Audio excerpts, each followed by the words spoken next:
a série de mensagens no livro de João, e hoje nós chegamos num texto que eu não precisava nem pedir você para abrir, porque você sabe de cor, João 3,16. Nós vamos ler João 3,16 até o verso 21.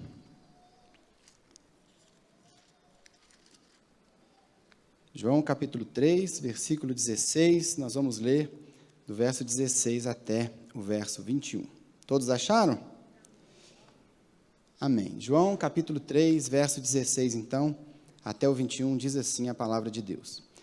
Porque Deus tanto amou o mundo, que deu o seu Filho unigênito, para que todo o que nele crer não pereça, mas tenha a vida eterna. Pois Deus enviou o seu Filho ao mundo, não para condenar o mundo, mas para que este fosse salvo por meio dele. Quem nele crê não é condenado, mas quem não crê já está condenado, por não crer no nome do Filho unigênito de Deus. Este é o julgamento. A luz veio ao mundo, mas os homens amaram as trevas e não a luz, porque as suas obras eram más. Quem pratica o mal odeia a luz e não se aproxima da luz, temendo que as suas obras sejam manifestas. Mas quem pratica a verdade vem para a luz, para que se veja claramente que as suas obras são realizadas por intermédio de Deus. Meus irmãos, no mundo que nós vivemos, nós encontramos algumas características interessantes. Se você for conversar sobre Deus lá fora, se você perguntar para alguém lá do mundo, você perguntar assim, como está a sua relação com Deus? Muito provavelmente você vai receber uma resposta positiva. As pessoas lá fora, apesar de viverem uma vida tão distante da palavra, elas acham que está tudo bem com elas. A pessoa vai te responder assim, eu nunca matei ninguém, eu não roubo ninguém, eu não faço mal para ninguém, então está tudo bem comigo e com Deus. A vida da pessoa está totalmente longe dos propósitos da vontade de Deus. Mas ela posta uma foto na rede social e escreve lá embaixo assim, abençoado por Deus. A pessoa se mete nas piores confusões, problemas, brigas, enche a vida de intrigas e diz assim, é Deus que me defende. Deus é mais. As pessoas partem do princípio que está tudo bem. Elas estão caminhando, não estão fazendo mal, está tudo certo. Da mesma forma, se você conversar lá fora sobre Jesus, você vai perceber que Jesus, para o mundo lá fora, ele é praticamente uma unanimidade. É muito difícil você achar alguém que não gosta de Jesus. Todo mundo gosta dele. Todo mundo acha Jesus uma pessoa incrível. Afinal de contas, ele é um pregador do amor. Ele é um homem que pregou o bem, que pregou o perdão, é um grande líder moral, é um grande professor de ética. As pessoas gostam de Jesus. Mas, irmãos, o fato é que as pessoas não fazem a menor ideia de qual é a missão de Jesus. As pessoas não fazem ideia do que Jesus veio fazer. As pessoas não têm consciência de qual é a sua real situação diante de Deus e não fazem a menor ideia do que Jesus veio fazer. E é sobre isso que o texto que nós lemos nos fala. O texto nos fala, e é o tema dessa mensagem, a missão do Filho. João 3,16 a 21 nos fala exatamente qual é a missão de Jesus, porque ele veio. Porque, irmãos, não adianta as pessoas lá fora imaginarem Jesus como eles querem. Não adianta as pessoas quererem que Jesus seja da maneira que eles gostariam que fosse. Se você quer saber a respeito de Jesus, você tem que vir para a Escritura. Não existe nenhum outro documento que nos conte em maiores detalhes aquilo que Jesus fez. Qual é a sua missão, o propósito da sua vinda, do que o Evangelho. E por isso, nessa manhã nós vamos conversar sobre esse texto, João 3,16 a 21, entendendo exatamente isso, a missão do Filho. Qual é a missão do Filho? Por que Jesus veio? E é tão importante eu e você entendermos bem essa mensagem. Primeiro, porque quando você estiver lá fora conversando sobre Deus, conversando sobre Jesus, é para cá que você deve trazer as pessoas. É claro, você vai trazer as pessoas para a Bíblia toda, mas você deve trazer para João 3,16 e saber conversar e explicar qual é a real missão de Jesus a partir desse texto que nós lemos. E também, porque pode ser que alguém que está aqui no nosso meio ainda não entendeu qual é a missão do Filho, ainda não entendeu o que ele veio fazer. Pode ser até que você, que é crente há tanto tempo, ainda num ponto ou em outro, você ainda não entendeu plenamente o que Jesus veio fazer. Por isso, nessa manhã nós vamos conversar exatamente sobre a missão do Filho. E como sempre faço, eu dividi essa mensagem em 3 partes. A primeira parte nós vamos ver qual é a missão do Filho. Depois nós vamos ver qual é o propósito da missão e, por fim, a consequência da missão. Qual é a missão, o propósito da missão e a consequência da missão. Começamos então com o primeiro ponto, que é qual é a missão do Filho. E a missão do Filho está registrada em João 3,16. É um texto que todos nós sabemos de cor. Vamos dizer juntos, não a minha versão NVI, mas do jeito que nós aprendemos desde pequeno. João 3,16, vamos juntos.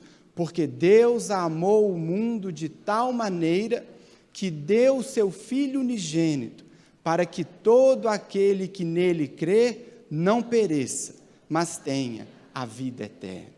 Esse é o versículo mais conhecido de toda a Bíblia. Nenhum outro versículo é tão citado, é tão repetido, é tão conhecido como João 3,16. Lutero dizia que João 3,16 é uma miniatura do Evangelho. E de fato, irmão, se você analisar João 3,16, você vê que ali existe um resumo de toda a Escritura. João 3,16 resume Gênesis e Apocalipse, porque João 3,16 nos conta em um único versículo qual é a missão do Filho. O que é a palavra de Deus de Gênesis a Apocalipse, se não um registro da missão do Filho? Desde a criação do mundo, passando pela queda, pela obra de redenção, até o dia que Jesus voltar, é disso que trata a Escritura, é disso que trata João 3,16. Se nós não tivéssemos acesso a nenhum outro texto da Bíblia, mas tivéssemos apenas João 3,16, nós teríamos tudo o que nós precisamos para a nossa salvação. Porque aqui está escrito a missão do Filho de Deus. Então nós vamos conversar, vamos destrinchar aqui esse versículo, João 3,16. Vamos conversar sobre cada aspecto dele, para que nós possamos entender qual é a missão do Filho. Em primeiro lugar, o texto vai nos falar do autor da missão. E o texto começa dizendo, porque Deus amou. A nossa salvação, ela começa com Deus. O plano de nos salvar surgiu no coração de Deus. A missão do Filho começa com Deus. Não começou como uma resposta a um pedido nosso, não. A missão do Filho não é consequência do nosso amor por Deus, não. A missão do Filho começa porque Deus decidiu te amar. Porque Deus um dia tomou uma decisão, e a decisão foi, eu vou amar, e porque eu amo, porque eu escolho amar, eu vou salvar. A missão, portanto, ela começa com Deus. É a primeira palavra ali no versículo 16, porque Deus. A iniciativa é dele. Nunca dependeu de nada que a gente fizesse. Nunca dependeu de nenhuma iniciativa nossa. Não é consequência de algo que a gente fez. Foi ideia dele. Foi desejo dele. A palavra nos ensina que Deus nos amou desde antes da fundação do mundo. Ou seja, você não tinha feito nada, você não tinha nem nascido, o mundo não tinha sido nem criado, Deus escolheu que Ele amaria você. Charles Spurgeon dizia assim, Deus nos ama desde antes da fundação do mundo, e que bom que é desde antes da fundação do mundo, porque se Deus esperasse eu nascer para fazer qualquer coisa que fizesse com que Ele me amasse, Ele nunca me amaria. Portanto, irmãos, o amor de Deus por você não vem em consequência das suas obras, não vem em consequência de quem você é, das suas boas ações, ou do quão maravilhoso você é. Deus te ama, porque Ele escolheu te amar, sem você apresentar nada em troca. Não depende de você, não depende do que você faz, depende de uma escolha dEle. O nome disso é graça. O próprio João, mais à frente, na sua primeira carta, capítulo 4, verso 19, ele diz, nós amamos, porque Ele nos amou primeiro. Você nunca tinha feito nada, você não o amava, você não o buscava, muito pelo contrário, como vamos ver para frente. e Ele decidiu que te amaria. Não pelo que você faz, não pelas suas boas obras, mas foi uma decisão. A primeira característica, então, da missão de Deus é essa. Ele escolheu nos amar. A segunda característica que o texto nos mostra é o objeto do amor de Deus, porque Deus amou o mundo. A missão de Deus é uma missão direcionada ao mundo, porque Deus tomou uma decisão e Ele escolheu amar o mundo. Lembre-se que aqui o contexto, como o pastor Silvio falou na semana passada, o contexto aqui, Jesus está conversando com Nicodemos. Nicodemos era um fariseu, uma autoridade no povo judeu. Na cabeça do judeu era muito natural você falar e compreender que Deus ama o judeu. Para eles isso era muito tranquilo. Mas agora, o que o texto nos traz é algo revolucionário, porque o texto diz, porque Deus amou o mundo. Deus não amou um povo, Deus não amou uma raça, Deus não amou um tipo de gente, Deus amou pessoas do mundo inteiro, de todos os povos, todas as raças, todas as línguas, de todas as épocas. O mundo inteiro, Deus amou. Mas o que salta aos olhos aqui, meus irmãos, não é o tamanho do mundo. O que torna o amor de Deus tão notável não é a quantidade de pessoas que Ele amou. O que torna o amor de Deus tão notável é a maldade que havia no mundo. Porque, irmãos, quando Deus olhou para o mundo, Ele não enxergou mérito algum. Quando Deus olha para o mundo, Ele só viu corrupção, Ele só viu maldade, Ele só viu pecado, e mesmo assim Ele escolheu amar. Da mesma forma, quando Deus olhou para você, quando o Evangelho alcançou você, Jesus não viu nada merecedor do amor e do perdão dele, nada. Você sabe melhor do que ninguém como Jesus te encontrou. Mas o fato é, meus irmãos, que quando Ele toma a decisão de amar o mundo, quando Ele toma a decisão de amar a mim e a você, Ele só viu pecado, maldade, corrupção, não havia mérito, não havia merecimento. Mas mesmo assim Ele escolheu amar. Romanos capítulo 5, verso 8 diz, mas Deus demonstra o seu amor por nós. Cristo morreu em nosso favor, quando ainda éramos pecadores. Quando Deus amou você, quando Jesus morreu por você, você era um pecador. Ele não esperou você fazer coisas boas, Ele não esperou você fazer nada para morrer por você. Ele morreu, você era um pecador. Mas é tão interessante que na nossa cabeça a gente ainda trabalha com a ideia de que nós precisamos fazer algo para ganhar o amor de Deus. A nossa cabeça funciona assim, a gente acha que Deus vai nos amar mais se a gente fizer determinadas coisas. A gente acha que vai ser mais aceito por Deus, a gente acha que vai ficar melhor o relacionamento com Deus se eu fizer boas obras, se eu me envolver no ministério, se eu orar todo dia, se eu ler minha Bíblia todo dia, aí sim Deus vai me amar mais. Não é assim que a gente faz? Quando as coisas estão complicadas lá em casa, uma enfermidade, um problema na família, qualquer que seja, aí a gente conserta tudo, não é? A gente passa a frequentar os cultos bonitinho, a gente vai para a célula, a gente regulariza o devocional, a gente faz tudo, porque a gente acha que assim eu vou conseguir algo de Deus. Mas Ele nos amou quando Ele só via pecado. O relacionamento de muitos irmãos convertidos, que amam o Senhor, que entregaram a vida para Ele, mas muitas vezes é um relacionamento baseado nessa troca, de que eu tenho que fazer algo para Deus me amar, como se Deus fosse alguém rancoroso, mal-humorado, carrancudo, que fica sempre precisando ser agradado para derramar amor por nós. Pensa nisso. Quando Jesus alcançou você, quando Jesus amou você, você não tinha nada para apresentar para Ele.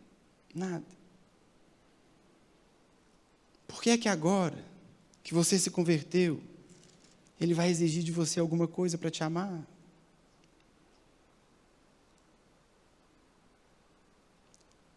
Quando Paulo escreve aos Gálatas, ele fala assim, capítulo 3, verso 1, ó Gálatas insensatos, quem os enfeitiçou? Não foi diante dos seus olhos que Jesus Cristo foi exposto como crucificado?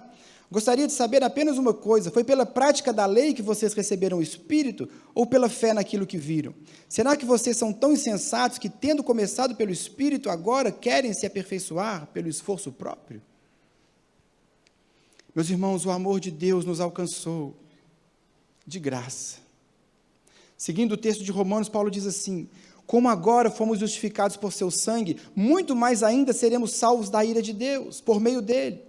Se quando éramos inimigos de Deus, fomos reconciliados com ele mediante a morte do seu Filho, quanto mais agora, tendo sido reconciliados, seremos salvos por sua vida. Nada que você faça vai fazer Deus amar você mais. Nada que você faça vai fazer Deus amar você menos. O que nós fazemos para Ele, o nosso envolvimento no ministério, as nossas boas obras, tudo que nós fazemos para Deus, nós fazemos em gratidão. Porque Ele já nos amou, não é para sermos amados, é porque Ele nos amou. Quando nós arrumamos a nossa vida devocional, nós lemos a palavra, nós organizamos a nossa vida de oração, nós não fazemos isso para ganhar pontos com Deus, para Ele nos amar mais. Nós fazemos isso porque queremos conhecer melhor esse amor que já nos alcançou.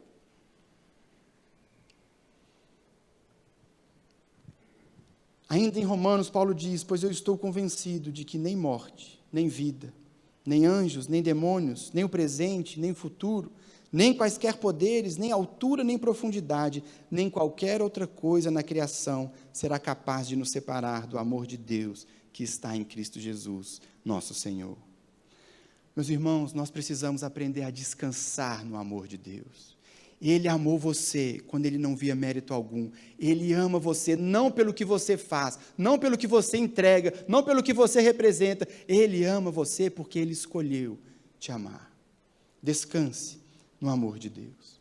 Em primeiro lugar, então, falando sobre a missão do Filho, nós vimos o autor da missão é Deus, e nós vimos o objeto do seu amor, o objeto da missão, o mundo caído.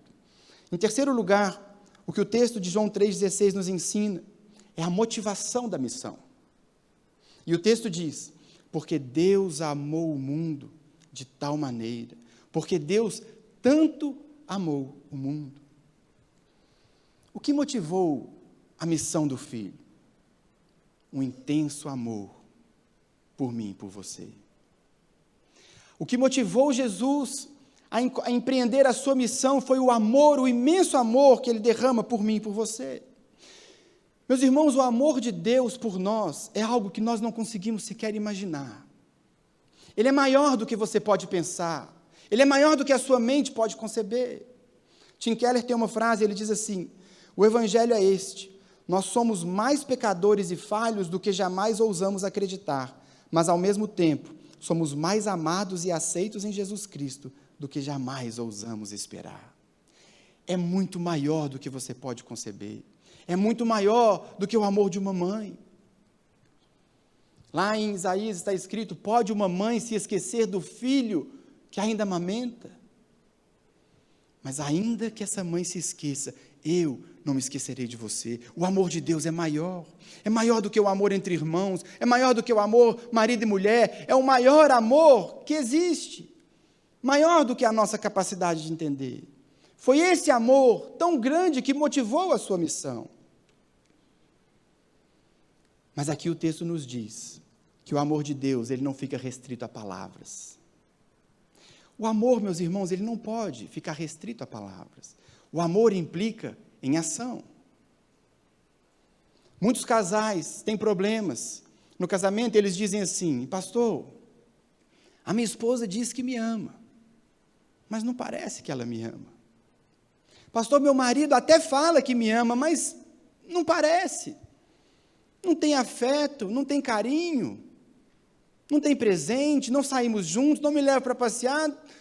Ele até fala, mas as atitudes não mostram isso. Amor tem que ter ação. Amor é atitude. Da mesma forma, o relacionamento de pai e filho. Meu irmão, não basta você falar para o seu filho que você ama.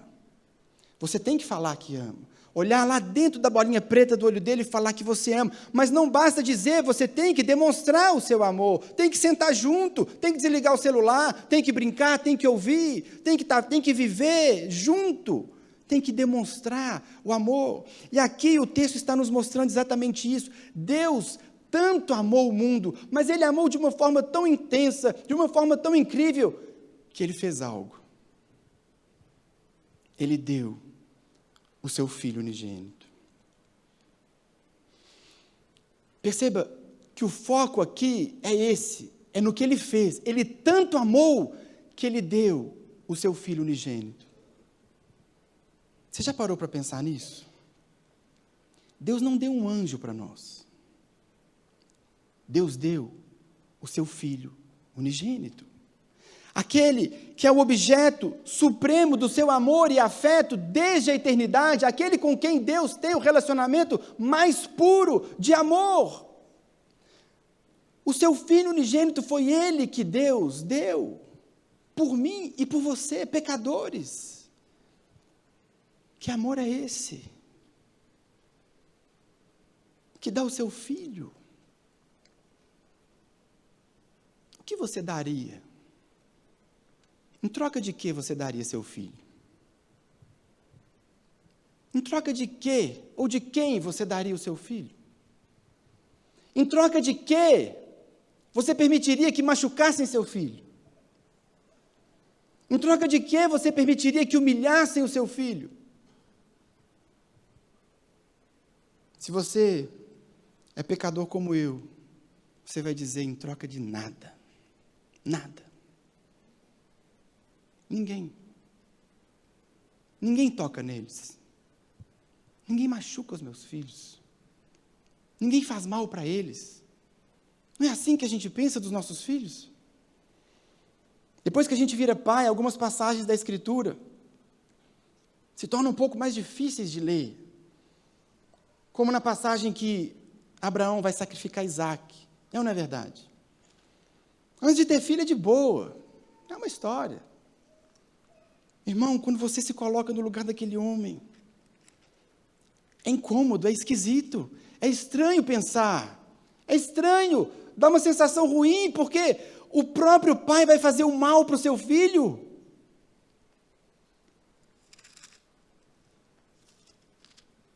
Mas existe algo nessa história. Quando Abraão está para sacrificar o seu filho, e ele já havia decidido o que ele faria, ele estende a mão, pegou a faca para sacrificar seu filho, mas o anjo do Senhor o chamou do céu. Abraão, Abraão, eis-me aqui, respondeu ele. Não toque no rapaz, disse o anjo, não lhe faça nada. Agora sei que você teme a Deus, porque não me negou seu filho, seu único filho. Abraão provou o seu amor a Deus, porque ele não negou o seu filho.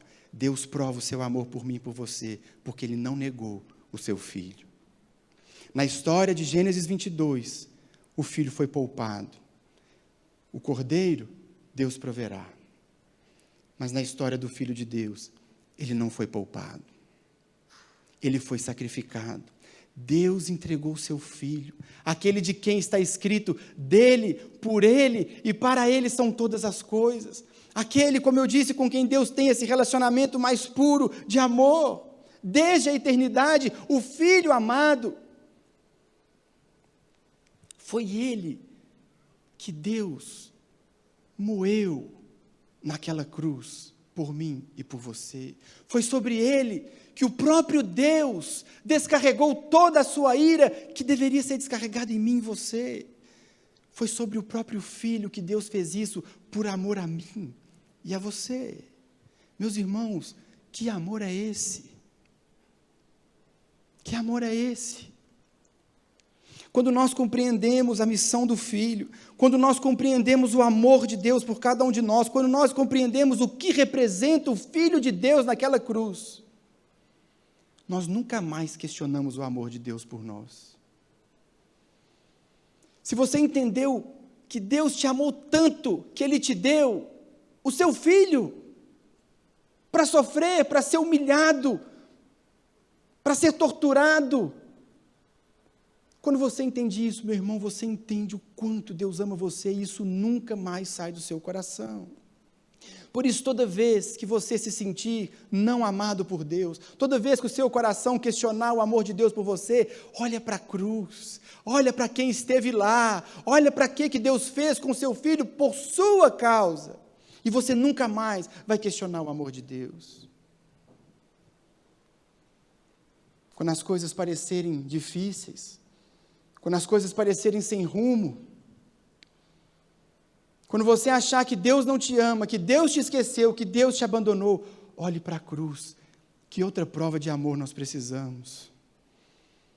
Ele deu o seu próprio filho. Romanos 8,32, aquele que não poupou o seu próprio filho, mas o entregou por todos nós, como não nos dará juntamente com ele, e de graça, todas as coisas?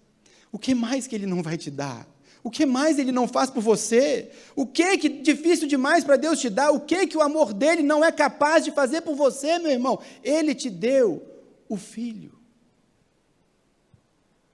Descarregou sobre ele o que deveria vir sobre mim e sobre você. E por que ele deu o seu Filho? Porque não tinha outro caminho. Não bastava um anjo, mas apenas o próprio Deus, puro, santo.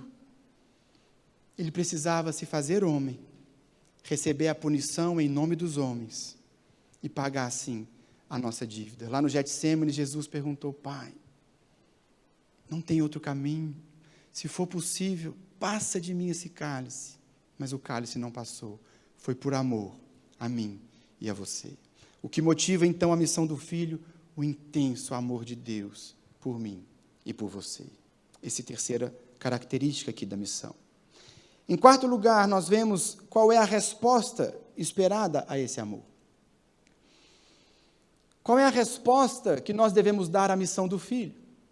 O autor é Deus, o objeto, o mundo caído, o mundo em pecado. A motivação, o intenso amor de Deus a ponto de dar o seu Filho. Mas aqui o texto vai nos dizer também qual é a resposta esperada à missão do Filho. E o texto diz: porque Deus amou o mundo de tal maneira que deu o seu Filho unigênito para que todo aquele que nele crê. É interessante que às vezes a gente vive como se João 3,16 estivesse escrito assim: porque Deus amou o mundo de tal maneira que ele deu os 10 mandamentos, para que todo aquele que o cumprir não pereça, mas tenha a vida eterna. Muitas vezes a gente vive como se a nossa salvação dependesse daquilo que a gente faz, ou deixa de fazer. A gente conduz a nossa vida tentando cumprir metas, achando que assim Deus vai me salvar, então eu preciso ser bom, eu preciso fazer o bem, eu preciso estar na igreja, eu preciso envolver no ministério, eu preciso fazer essas coisas. E quando a gente não faz, a gente fica meio incomodado. A gente já acha que Deus está irado, a gente acha que Deus já vai me rejeitar. Isso é tão humano, não é, irmãos? Existem apenas 2 religiões no mundo. 2. A religião das obras e a religião da graça. Todas as religiões que você for analisar são religiões das obras. Você tem que fazer, você tem que alcançar, é o que você faz, você tem que cumprir. Mas só o Evangelho é a religião da graça. O que nós temos que fazer para sermos salvos? Crer. Nada que você faça vai ajudar na sua salvação. Nada que você faça vai contribuir para a sua salvação, vai te tornar mais salvo, ou vai dar uma ajudinha para Deus para te salvar. O mérito da nossa salvação, o mérito da missão é exclusivo de Jesus. O mérito é dele, a glória é dele, foi ele que fez. E hoje ele te entrega, tudo pronto, ele diz: apenas creia. E crer na Bíblia não é simplesmente o sentido de acreditar. Crer na Bíblia é no sentido de confiar. Só confia. Está pronto.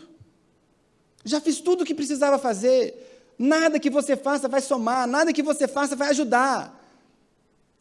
Até porque, meus irmãos, se precisasse da nossa ajuda, ninguém seria salvo. Mas Jesus fez tudo sozinho, a honra é dele, a glória é dele, o louvor é para ele. É por isso que quando nós batizamos alguém ou quando nós pregamos, nós dizemos assim: você confessa Jesus como seu único e suficiente Salvador. Não tem dois caminhos, não tem pastor, não tem líder religioso, não tem nada, é Jesus, é o único, e Ele é suficiente. Você não precisa somar, você não precisa ajudar, não é o que você faz, Ele te salvou de graça, sem mérito seu, sem ajuda sua. Sabe o que mais afasta as pessoas da alegria da salvação? Sabe o que mais nos afasta dessa alegria de estarmos libertos, de sabermos que fomos salvos, que nós temos paz com Deus? O que mais afasta as pessoas dessa alegria é a justiça própria. Essa percepção de que eu tenho que fazer alguma coisa. E nós vivemos, tantas vezes, carregando esse peso nos ombros, porque nós não conseguimos mesmo. Não vai dar certo, você não vai conseguir, você precisa entender que a mensagem do Evangelho é essa, que está resumida em João 3,16, para que todo aquele que nele crê, para que todo aquele que nele deposita a sua confiança, para que todo aquele que deposita nele a sua esperança, é aí que está a nossa salvação. E se você entregou a sua vida a Jesus, se você confia nele como seu único e suficiente Salvador, você está salvo. Mas eu não preciso fazer nada. O que você vai fazer é em gratidão ao que Ele fez por você. Se você entendeu a mensagem, você vai empenhar a sua vida em honrar esse Deus que te amou de graça. Seja livre, meu irmão, da sua justiça própria. Seja livre, seja liberto da sua necessidade de fazer, da sua necessidade de conquistar, de alcançar. Meu irmão, Ele te amou de graça. Ele te salvou de graça. Apenas confie. Apenas confie. Essa é a quarta característica, então, da missão do Filho. E em quinto lugar, o que nós vemos é o objetivo da missão. O autor é Deus, o objeto, o mundo caído. A motivação, o amor de Deus. A nossa resposta é a fé, é crer. E agora vamos ver o objetivo da missão. Lembra que nós estamos ainda no primeiro ponto. Qual é a missão? João 3,16. Em quinto lugar, o objetivo da missão. Porque Deus amou o mundo de tal maneira que deu o seu Filho unigênito, para que todo aquele que nele crer não pereça, mas tenha a vida eterna. Veja que aqui são dois objetivos. Existem dois objetivos na missão do Filho. Qual era o propósito de Deus, então, quando Ele iniciou a sua missão? Quando Ele envia seu Filho, quando Ele dá o seu Filho? Dois objetivos. Primeiro, nos livrar do inferno, para que todo aquele que nele crê não pereça. Naquela cruz, Jesus recebeu a ira de Deus. A ira que estava destinada a mim e a você. Nós merecíamos, porque nós pecamos. Ele nunca pecou, ele não merecia. Eu e você merecíamos sofrer o que Jesus sofreu naquela cruz. E passarmos a eternidade por termos violado os mandamentos de um Deus que é radicalmente santo, radicalmente puro. A punição para o nosso pecado é uma eternidade debaixo da ira de Deus. Mas naquela cruz, Jesus tomou o meu e o seu lugar. Ele nos livra do inferno. Irmãos, se a missão do Filho terminasse aí, nós já teríamos motivo para agradecer a Deus eternamente. Ele nos livrou do inferno. Ele nos livrou de uma eternidade de dor, de sofrimento. De graça. Já é mais do que suficiente para entregarmos a Ele a nossa vida, a nossa gratidão, o nosso amor, o nosso coração. Mas a salvação, a missão do Filho não acaba aí. Porque Ele enviou o seu Filho para que todo aquele que nele crê não pereça, mas tenha a vida eterna. Ele não apenas livra você do inferno, mas Ele te dá o direito e o privilégio de estar para sempre na presença dEle, com Ele, eternamente. Mas você não tem mérito para ir para o céu. Mas você não tem condições, meu irmão, você não pode estar lá. Você não pode estar na presença de Deus. Ele é um Deus santo, Ele é um Deus puro. Mas olha o que Paulo fala, 2 Coríntios, capítulo 5, verso 21. Deus tornou pecado por nós aquele que não tinha pecado, para que nele nos tornássemos justiça de Deus. O seu pecado caiu na conta dele. A justiça dele caiu na sua conta. Você agora pode ter vida eterna, e vida eterna não diz respeito apenas à quantidade de vida, é qualidade de vida na presença de Deus e com Deus. Hoje você tem vida eterna não pelos seus méritos, mas pelos méritos de Cristo que foram imputados a você. Da mesma forma que o seu pecado foi creditado a Ele, Deus o fez pecado por nós. A justiça dele e o mérito dele agora cai na nossa conta, de graça. Sem que fizéssemos nada. Quando Deus olha para você, meu irmão, Ele não te enxerga assim, tão lindão, igual tantas vezes você acha que é. Quando Deus olha para você, Ele vê que você está em Cristo. Ele vê Jesus, porque hoje nós estamos nele, e porque nós estamos nele, Ele sim tem méritos para estar lá. Mas nós estamos nele, então a missão do Filho tem esse propósito. Eles estarão em mim, e porque estarão em mim, vamos passar a eternidade junto com o Pai. Sem merecer, de graça. Meus irmãos, a missão do Filho não é ser um líder moral. A missão do Filho não é ser um pregador do amor. A missão do Filho não é ser uma referência em ética. Ele é tudo isso, mas não é esse o objetivo principal. A missão do Filho, o objetivo principal, era se fazer homem, receber naquela cruz a punição pelos pecados dos homens, para que todo aquele que nele deposite a sua confiança e a sua esperança se torne, assim como ele, filho de Deus. Deus entregou o seu Filho unigênito para que hoje ele se tornasse o primogênito. Nós somos feitos filhos de Deus, não por mérito, não por obras, não por nada que possamos fazer, pela graça. Motivados exclusivamente por um amor que nós não conseguimos compreender. Essa é a missão do Filho. Foi isso que ele veio fazer.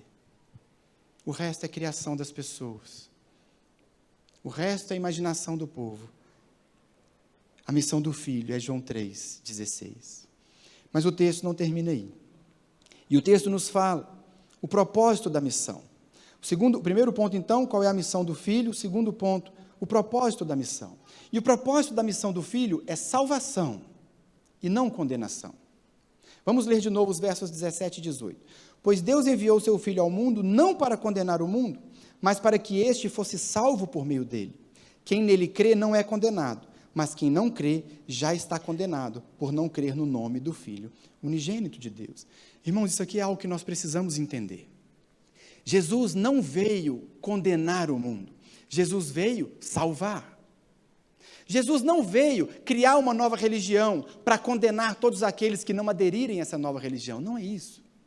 Jesus não veio trazer uma série de regras para que todo mundo que não conseguisse cumprir fosse condenado. Não é isso que Jesus veio fazer. Jesus veio salvar. Porque o que o texto aqui está nos ensinando é que nós já estávamos condenados. Ele não veio trazer condenação. Nós, pelo nosso pecado, estávamos condenados. O navio já estava afundando. Ele não veio quebrar o navio. Ele não veio afundar o navio, ele veio porque o navio já estava afundando, ia morrer todo mundo, mas ele veio trazer o resgate. Ele não veio criar condições para que uns... Não. Ele veio nos resgatar. Ele veio nos salvar de algo que era inevitável que acontecesse, algo que eu e você não conseguiríamos nunca resolver. O navio está afundando, não tem o que fazer, não dá para ir nadando, não tem mais, não tem saída, em nós mesmos estamos fritos, estamos perdidos, vai afundar e vai morrer todo mundo. Mas de repente vem Jesus com o bote salva-vidas. Essa é a mensagem do Evangelho. Ele não vem para condenar, ele não vem para separar, ele veio oferecer a oportunidade de todos serem salvos.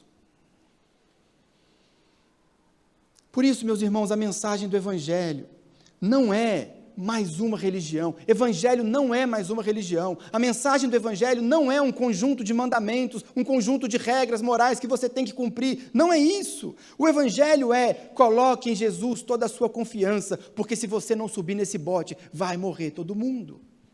Isso é Evangelho, é salvação, é salva-vidas, é o único caminho. Enquanto o navio está afundando lá no meio do oceano, não tem para onde fugir. Se não subir no bote, vai morrer todo mundo. É essa a nossa mensagem. E a minha responsabilidade, e a sua responsabilidade, é contar isso lá fora. Porque as pessoas estão achando que está tudo bem. As pessoas estão achando que estão em paz com Deus. As pessoas acham que está tudo legal. Afinal de contas, eu não mato, eu não roubo, eu não faço maldade para ninguém. Mas o que o texto diz, lá no último versículo do capítulo 3, eu vou dar um spoiler da semana que vem. O último versículo 36 do capítulo 3 diz assim: quem crê no Filho tem a vida eterna. Já quem rejeita o Filho não verá a vida, mas sobre ele permanece a ira de Deus. A condenação permanece. E a minha missão e a sua missão é contar isso lá fora. A ira de Deus permanece sobre eles. O navio está afundando. Se não subir no bote, vai morrer. Mas Jesus, por sua bondade, oferece o bote salva-vidas. É por isso, irmãos, que nós não pregamos conduta moral lá fora. A nossa mensagem não é uma mensagem de comportamento, de como as pessoas devem viver. Nós não pregamos moral, nós pregamos uma pessoa, nós pregamos Jesus. A nossa mensagem não são regras, a nossa mensagem é um homem, Jesus, que morreu por mim, por você, pelas pessoas lá fora. Porque o propósito da missão não é condenar, mas é salvar. E em último lugar, a consequência da missão. Vimos qual é a missão, vimos o propósito, que é salvar. E agora, para a gente encerrar, a consequência da missão. De novo, os versos 19 a 21. Este é o julgamento. A luz veio ao mundo, mas os homens amaram as trevas e não a luz, porque as suas obras eram más. Quem pratica o mal odeia a luz e não se aproxima da luz, temendo que as suas obras sejam manifestas. Mas quem pratica a verdade vem para a luz, para que se veja claramente que as suas obras são realizadas por intermédio de Deus. Irmãos, entenda uma coisa: se você entendeu a mensagem, se você entendeu qual é a missão do Filho, se você entendeu o que ele veio fazer, você precisa entender algo mais. É necessário vir para a luz. É necessário sair das trevas. Jesus oferece salvação, mas aquele que quer andar com ele precisa sair das trevas. João vai escrever na sua primeira carta, capítulo 1, verso 5. Essa é a mensagem que dele ouvimos e transmitimos a vocês. Deus é luz, e nele não há treva alguma. Se afirmamos que temos comunhão com ele, mas andamos nas trevas, mentimos e não praticamos a verdade. Se, porém, andarmos na luz, como ele está na luz, temos comunhão uns com os outros, e o sangue de Jesus, seu Filho, nos purifica de todo pecado. Uma vez que você entendeu a missão do Filho, uma vez que você deposita nele a sua confiança, você precisa entender, como está escrito, ele é luz, e nele não há treva. E se você quer estar diante dele, se você quer andar com Deus, você precisa sair das trevas e andar na luz. Mas acontece, irmãos, que ir para a luz dói. Dói as vistas, não é assim? Quando sua esposa acende a luz assim de madrugada, pá! Dói. A luz machuca. A luz expõe. A luz expõe a nossa miséria. A luz expõe a nossa sujeira. A luz expõe a nossa condição, a luz humilha, porque essa era a nossa condição. Mas ele é luz, e se nós queremos andar com ele, é necessário estar na luz. E é por isso, como o texto diz, que muita gente não quer. É por isso que a missão do filho é rejeitada. É por isso que criam tantas justificativas para qual é a missão do filho. Ele veio pregar o amor, ele veio pregar a igualdade. Irmãos, no fundo estão rejeitando a luz, porque querem continuar nas trevas, querem continuar nas suas práticas, querem continuar fazendo aquilo que faziam. Mas não tem jeito. Tem que ir para a luz. Tem que doer. Tem que humilhar. É por isso que tantas vezes o processo de conversão é um processo acompanhado de lágrimas. Porque quando a luz vem e nós olhamos para nós mesmos e vemos que somos miseráveis pecadores, e nós nos arrependemos daquela vida, nos arrependemos do que fazíamos nas trevas, nos arrependemos do estilo de vida que a gente tinha, dói, humilha, e é assim que nós nos convertemos. O meu chamado e o seu chamado é sair por essas portas e ser sal e luz do mundo. A nossa mensagem é uma mensagem que traz luz, é uma mensagem que denuncia o pecado, é uma mensagem que expõe o erro. Essa é a nossa mensagem. Mas, irmãos, hoje em dia as coisas estão tão confusas na nossa sociedade. Hoje em dia tem sido pregada uma mensagem aí que eu nem vou chamar de evangelho, um suposto evangelho, tão perigoso, tão desleal, tão perigoso, irmãos, que as pessoas, e muitos deles, os coaches gospel que estão fazendo muito sucesso por aí, estão pregando uma mensagem que não tem luz. É uma mensagem que diz para as pessoas que elas não precisam sair das trevas. Você pode continuar como você está. Porque o melhor ainda vai chegar para a sua vida. Porque Deus vai fazer na sua vida. Porque Deus vai trazer o melhor. É sempre assim. É sempre nesse sentido. É sempre a mesma mensagem. Irmãos, todo dia eu recebo mensagem no meu celular, trechinho de pregador, coach gospel, falando as mesmas coisas. Se você é um dos que me manda, pode continuar mandando, não tem problema não. Mas todo dia eu recebo um trechinho. E é sempre a mesma conversa. Deus vai te honrar. Deus vai fazer. O que você está passando, Deus é mais. Você vai vencer. É só isso. Irmãos, entenda, não é que isso em si esteja errado, mas isso é só metade do Evangelho, porque a outra metade é arrependa-se e creia no Evangelho. Saia das trevas, abandone essa vida de pecado. Não tem jeito de andar com Deus e manter a vida das trevas, da escuridão e do pecado. Aquele que quer andar com Deus precisa andar na luz. E é isso que nós pregamos lá fora. Nós chamamos as pessoas para a luz. Essa é então, meus irmãos, essa mensagem, a missão do Filho. Essa é a missão, esse é o propósito, e essa é a consequência da missão.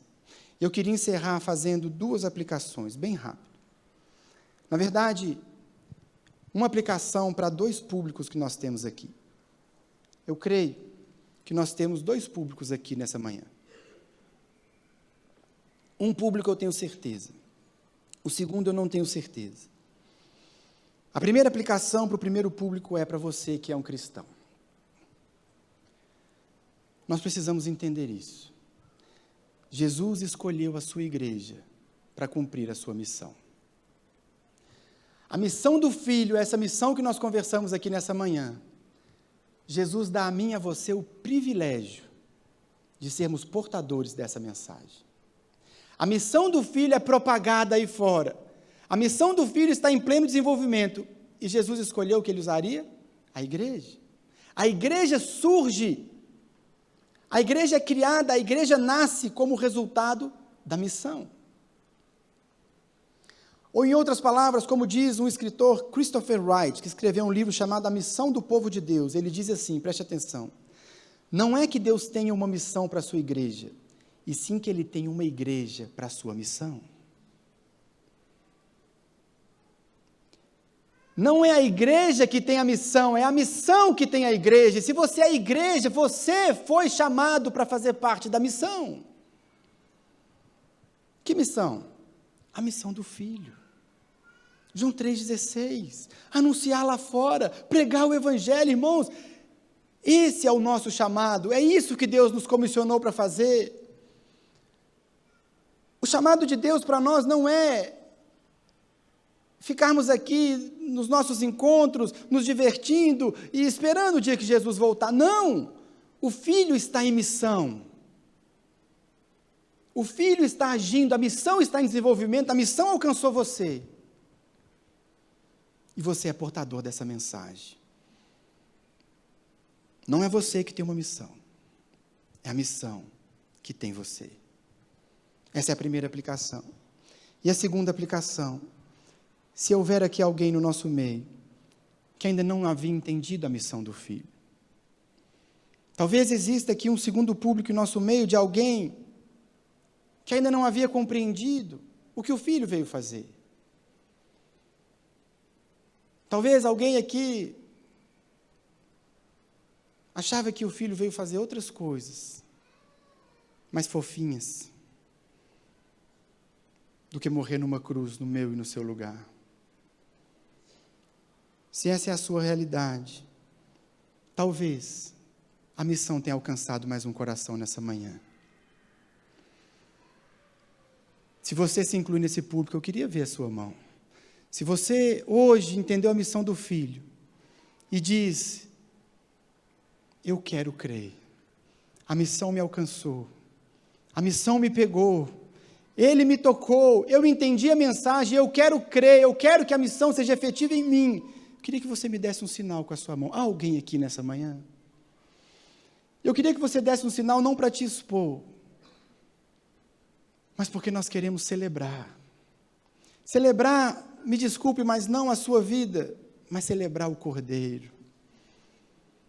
Celebrar o dono da missão. Existe alguém aqui que não tenha constrangimento algum, que queira hoje fazer dessa a sua decisão? Não precisa se constranger. Se essa é a sua realidade, por algum motivo você não levantou a sua mão, que você possa nos procurar no final do culto. Se a palavra falou ao seu coração, se o Espírito Santo te tocou, se a missão fez mais um coração rendido nessa manhã, que você procure a mim, o pastor Silvio, algum dos pastores da igreja, porque para nós será um privilégio compartilhar essa caminhada com você. Fique de pé no seu lugar.